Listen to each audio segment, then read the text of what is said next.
കൂട്ടുകാർക്ക് നല്ലൊരു രാത്രി ആശംസിച്ചുകൊണ്ട് മാമ്പഴത്തിന്റെ പുതിയ വീഡിയോയിലേക്ക് സ്വാഗതം. നമുക്ക് നേരെ ബാലന്റെയും ഗോമതിയുടെയും നാളത്തെ നല്ലൊരു പ്രൊമോ വിശേഷം കണ്ടാലോ? അങ്ങനെ നാളത്തെ പ്രൊമോ വിശേഷത്തെ നമ്മൾ കാണുന്ന മീനാക്ഷിയെ രക്ഷിക്കാനായിട്ട് ആര്യനും ആകാശും കൂടെ ഇറങ്ങിത്തിരിക്കുന്നുണ്ട്. അപ്പൊ മീനാക്ഷി വലിയൊരു അപകടത്തിൽ പെട്ടിരിക്കുമായിരുന്നു. അപ്പൊ മീനാക്ഷിയെ രക്ഷിക്കാനായിട്ട് അവര് പോകുന്നതിന്റെ പിന്നീട് മീനാക്ഷിയെ രക്ഷിക്കുന്നതിന്റെ കുറച്ച് വിശേഷങ്ങളൊക്കെയാണ് നാളെ നമ്മൾ കാണുന്നത്. ഇന്ന് നമ്മൾ കണ്ടു അങ്ങനെ മീനാക്ഷിയും ആകാശും കൂടെ ജമ്പാലി ലോഡ്ജിലേക്ക് ചെല്ലുന്നുണ്ട്. അപ്പൊ അവിടെ ചെന്ന ഭയങ്കര ആംബിയൻസ് ഒക്കെ ആണെന്നും പറഞ്ഞുകൊണ്ട് മിഥുൻ തെറ്റിദ്ധരിപ്പിച്ച് അവരെ അങ്ങോട്ട് വിടുന്നത്. പക്ഷെ അത് ലോഡ്ജ് എന്ന് പറഞ്ഞ ഒരു ചെറിയ ലോഡ്ജ് തന്നെയായിരുന്നു. മിഥുന്റെ ഒരു നാടകം മാത്രമായിരുന്നത്. മിഥുനും തന്റെ കൂട്ടാളിയും പിന്നീട് എന്ത് ചെയ്തു, അതിനകത്ത് ലോഡ്ജ് മുറിയെടുത്ത് കഴിഞ്ഞപ്പോൾ അവരെങ്ങനെ കുറച്ച് പ്രണയ സല്ലാപത്തിൽ മുഴുകിയിരിക്കുന്ന സമയത്താണ് കോളിംഗ് ബെൽ അടിക്കുന്നത്. കോളിംഗ് ബെൽ അടിച്ചു കഴിഞ്ഞിട്ട് ആകാശ് പോയി കഥവ് തുറന്നു നോക്കിയപ്പോൾ തന്നെ ആകാശിനെ പോലീസുകാരന്റെ വേഷം കെട്ടിയ മിഥുന്റെ കൂട്ടാളി വന്ന് അടിച്ചങ്ങോട്ട് അവന് തള്ളിക്കൊണ്ട് അങ്ങോട്ട് പോവാണ്. ഈ സമയം മീനാക്ഷി ആകാശം എന്ന് പറഞ്ഞ് പുറകെ നിലവിളിച്ചുകൊണ്ട് ഓടാൻ ചെല്ലുമ്പോൾ മിഥുൻ അവളെ മുറിയിലേക്ക് അങ്ങോട്ട് തള്ളിയിടുക. എന്നിട്ട് കഥ കടച്ചിട്ട് അവളുടെ അടുത്തേക്ക് വരാനായിട്ട് അങ്ങ് തുടങ്ങുവാണ്. അവളെ വന്ന് കെട്ടിപ്പിടിക്കാനൊക്കെ തുടങ്ങി കഴിയുമ്പോഴത്തേനും മീനാക്ഷി എന്ത് ചെയ്യണം, അവനെ കുതിർച്ചിട്ട് ഓടാൻ ശ്രമിക്കുന്നുണ്ട്. പക്ഷേങ്കിൽ അവൻ അവളെ അടിക്കാനൊക്കെ തുടങ്ങുന്നുണ്ട്. പക്ഷെ അവസാനം നിവൃത്തിയില്ലാതെ വന്നു കഴിഞ്ഞപ്പം മിഥുനെ പിടിച്ച് ഒരു തള്ളു തള്ളിയിട്ട് അവൾ കഥ തുറന്ന് പുറത്തേക്ക് ഇറങ്ങി ഓടുക. ഈ സമയത്ത് പുറത്തേക്ക് ഇറങ്ങി ഓടുന്ന കാഴ്ച ആകാശ് കണ്ടിട്ടുണ്ടായിരുന്നു. ആകാശിനെ അപ്പൊ പോലീസുകാരനെന്ന് പറഞ്ഞ അവന് പിടിച്ചു വെച്ചോണ്ടിരിക്കുവായിരുന്നു. പോലീസുകാരനൊന്നും അല്ല യഥാർത്ഥത്തിൽ അവന് മിഥുന്റെ കൂട്ടാളിയാണ്. അപ്പൊ മീനാക്ഷിയും മീനു എന്ന് പറഞ്ഞ് അലറി വിളിക്കുന്നുണ്ട്. ഈ സമയം മീനു അതൊന്നും നോക്കാതെ ഓടുവാണ്. മീനുന്റെ പുറകെ മിഥുനും ഓടുന്നുണ്ട്. ആകാശിന് വലിയ വെപ്രാളമായി പോയി. ആകാശ് എന്ത് ചെയ്യുവാണ്, ആ പോലീസുകാരൻ എന്ന് പറയുന്ന ആ വന്നവനെ മിഥുന്റെ കൂട്ടാളിനെ പിടിച്ചിട്ട് ഇടിക്കുവാണ്. പിന്നെ അവിടെ കിടന്നൊരു പൊരിഞ്ഞ യുദ്ധം നടത്തി. അവസാനം അയാൾക്ക് പിടിച്ചേക്കാനായിട്ട് പറ്റില്ല, അയാൾ ഓടുവാണ്. ഈ സമയം മീനാക്ഷിക്കാണെങ്കിൽ എങ്ങോട്ടോടെ എന്ത് ചെയ്യണമെന്ന് അറിയത്തില്ലാത്ത അവസ്ഥ. മീനാക്ഷിയുടെ പുറകെ തന്നെ മിഥുനും ഉണ്ടായിരുന്നു. മിഥുനും ഓടുക. അപ്പോഴാണ് ആകാശിന് ബോധം വന്നത്, ശരിക്കും അത് പോലീസുകാരല്ല, തങ്ങളെ പറഞ്ഞു പറ്റിച്ച് ഇങ്ങോട്ട് എത്തിച്ചിരിക്കുമെന്ന് ആകാശിന് ബോധ്യപ്പെട്ടു. ആകാശ് വെപ്രാളത്തോടുകൂടി മീനു എന്ന് വിളിച്ചോണ്ട് ഓടുക. ആ സമയത്ത് ആര്യൻ അങ്ങോട്ട് വരുന്നേ. ആര്യം വന്നിട്ട് ചോദിച്ചു, എന്താ ആകാശേട്ടാ, എന്താ പറ്റിയെന്ന് ചോദിക്കുക. മീനാക്ഷിനെ കാണുന്നില്ലെന്ന് പറയണേ. മീനാക്ഷിനെ കാണുന്നില്ലേ? ആകാശൻ എന്താ ആകാശേട്ടെ പറയണേന്ന് ചോദിക്കുക. അതെ, ഞങ്ങൾക്കൊരു അബദ്ധം പറ്റി, ഞങ്ങളൊരു ചതിയിൽ പെട്ടെന്ന് പറയണം. ചതിയിൽ പെട്ടോ? പിന്നീട് പെട്ടെന്ന് തന്നെ ചുരുക്കി കാര്യങ്ങളൊക്കെ പറയാണ്.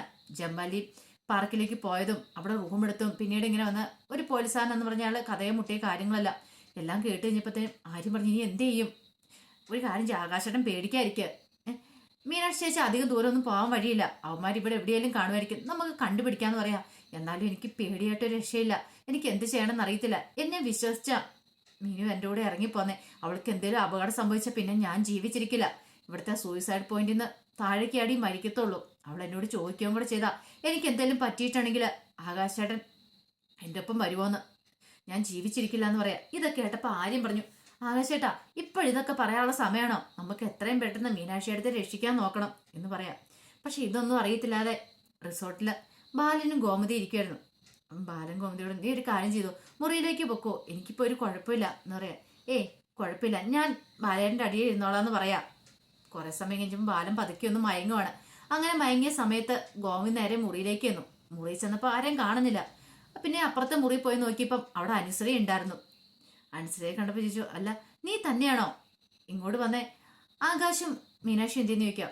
ഇങ്ങോട്ട് ആരും വന്നെന്നില്ല, വന്നിട്ട് അവരപ്പം തന്നെ പോയെന്ന് പറയാം. പോയ എങ്ങോട്ട്? അതൊന്നും എനിക്കറിയത്തില്ല, അവരപ്പം തന്നെ പോയെന്ന് പറയാം. നീ എന്തിനാ അവരുടെ മുറി കയറി എപ്പോഴും ഇരിക്കുന്നേ? അതുകൊണ്ടല്ല, അവർക്കൊരു പ്രൈവസി ഉണ്ടോ? നിന്നോട് എത്ര പറഞ്ഞാലും നിനക്ക് മതിയാവില്ലല്ലേ? നിന്റെ ഒരു റീൽസ് പിടുത്തം ഒന്ന് നിർത്തിക്കണം. ഒരു ഫോണും ഉണ്ട്, അവളും ഉണ്ട്.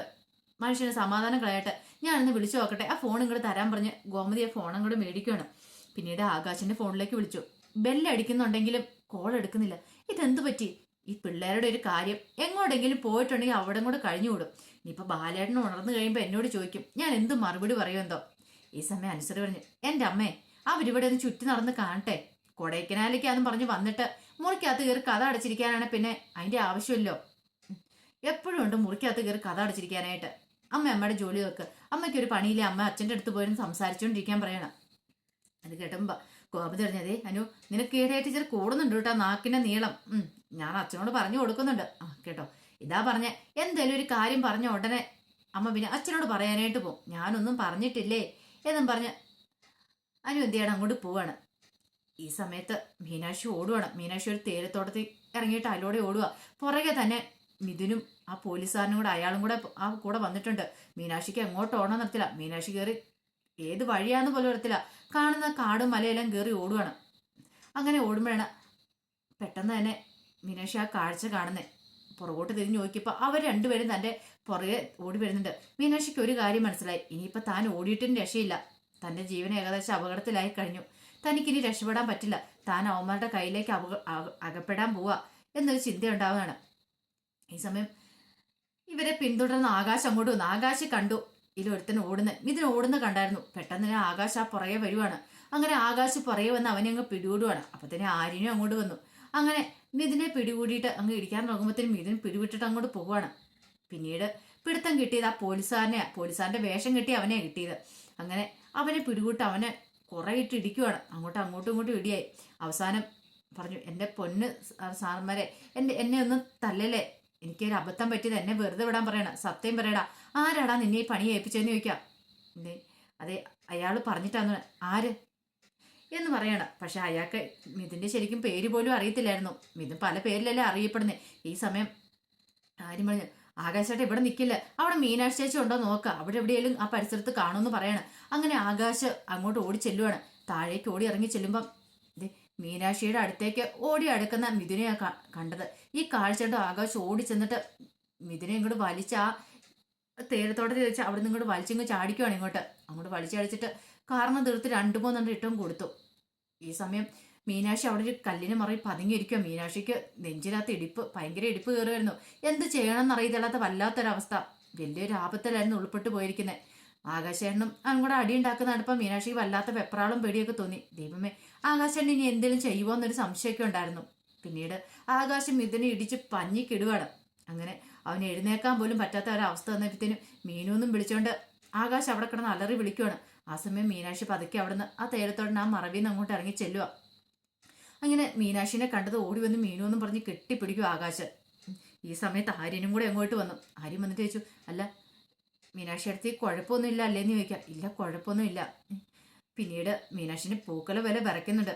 മീനാക്ഷി ആകാശിനോട് പറഞ്ഞു, ആകാശ് സോറി കേട്ടോ, ഞാൻ പറഞ്ഞിട്ടല്ലേ ജമ്പാലി പാർക്കിലേക്ക് പോകാമെന്ന് പറഞ്ഞിട്ട് ആകാശ് വന്നേ. ഇനി ഞാൻ ഒന്നും പറയില്ല, നമുക്ക് എത്രയും പെട്ടെന്ന് അമ്മയുടെ അച്ഛൻ്റെ ഇടയിലേക്ക് പോകാമെന്ന് പറയാം. ഇത് കേട്ട ആര്യം പറഞ്ഞു, അതെ ഇവിടെ നടന്ന കാര്യങ്ങളൊന്നും അവിടെ ചെന്ന് അച്ഛനോടും അമ്മയോടും വിളവാൻ നിൽക്കേണ്ട, എന്നാൽ അതോടുകൂടി തീർന്നു. ട്രിപ്പ് ഇപ്പം ക്യാൻസൽ ചെയ്ത് ഇപ്പം തന്നെ തിരികെ പോകുമെന്ന് പറയാം. ഇത് കേട്ട് കഴിഞ്ഞപ്പം മീനാക്ഷി പറഞ്ഞു, ഇല്ല പറയത്തില്ല എന്ന് പറയാം. ഈ സമയം ആകാശനാണെങ്കിൽ നടക്കാനൊക്കെ വയ്യായിരുന്നു, കാലിനൊക്കെ നല്ല വേദനയുണ്ടായിരുന്നു. എന്താ ആകാശേട്ടാ വയ്യെന്നൊക്കെ മീന് ചോദിക്കുന്നുണ്ട്.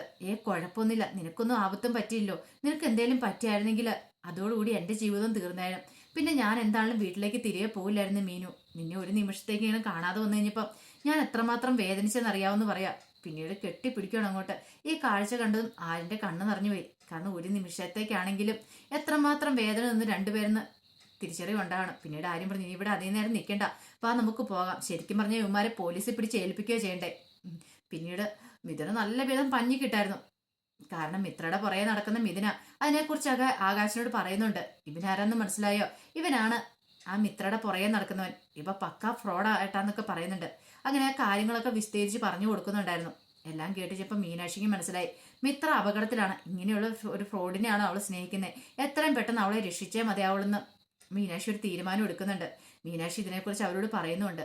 ഈ സമയം ആരും പറഞ്ഞു, ഇനി അവിടെ നിൽക്കണ്ട, എത്രയും പെട്ടെന്ന് പോവാ, പിന്നെ അവളുടെ കാര്യമൊക്കെ പിന്നെ നമുക്ക് നോക്കാമെന്ന് പറഞ്ഞുകൊണ്ട് അവരങ്ങനെ തിരിച്ച് റിസോർട്ടിലേക്ക് അങ്ങോട്ട് പോവാം. അപ്പം അതിൻ്റെ വിശേഷങ്ങളൊക്കെയാണ് നാളെ കാണാൻ പോകുന്നത്. ഇതിൻ്റെ ഫുൾ വിശേഷം വരുമ്പോൾ അറിയാം എന്തൊക്കെ സംഭവിക്കുന്നുള്ളത്.